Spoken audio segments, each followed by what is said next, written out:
If irony had a capital, it would be Aarey Milk Colony. Originally established for the Aarey Milk Factory, which no longer serves milk but continues to generate controversy.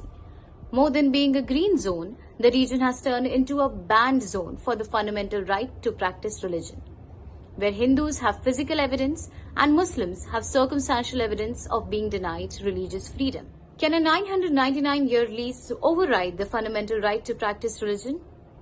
Or can a dairy factory CEO override the divine? A peaceful and secular Muslim builder who allegedly advocates for brotherhood has not allowed any trace of Islamic identity. No mosque, no qabristan, no religious procession, no Islamic flag, and not even any celebration of Islamic festivals, while all Hindu religious structures are held with 100% legal means and proceedings. On the other hand, the Aarey Milk CEO has allowed multiple illegal mosques, has intentionally allotted a qabristan next to Hindu temples, and has even allegedly kept quiet against a Muslim individual as the caretaker of an ancient Hindu temple. At the same time, the Aarey Milk CEO, who governs more than 3,000 acres of land, continues to ban one of Mumbai's most celebrated Hindu festivals, ganeshutsav.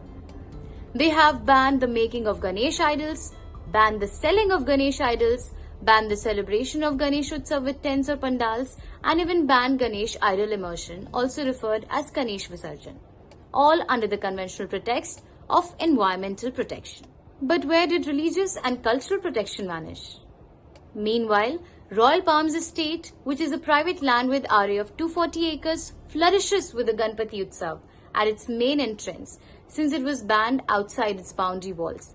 A Hanuman Mandir managed by Aarey's tribal community, a Sri Vishwanath temple donated by a family, and a bungalow converted into the ashram of the late Guru Nirmal Singh Maharaj, popularly known as Guruji, mainly revered by the Punjabi community, is located exactly next to mansion of the Royal Palms founder. While Ganesh Utsav continues to be banned for the third year in a row, let's dive deeper into understanding what exactly is happening in Aarey. The religious battle of bans in the name of echoing secularism and environmental protection. Surely this isn't revenge politics disguised as governance.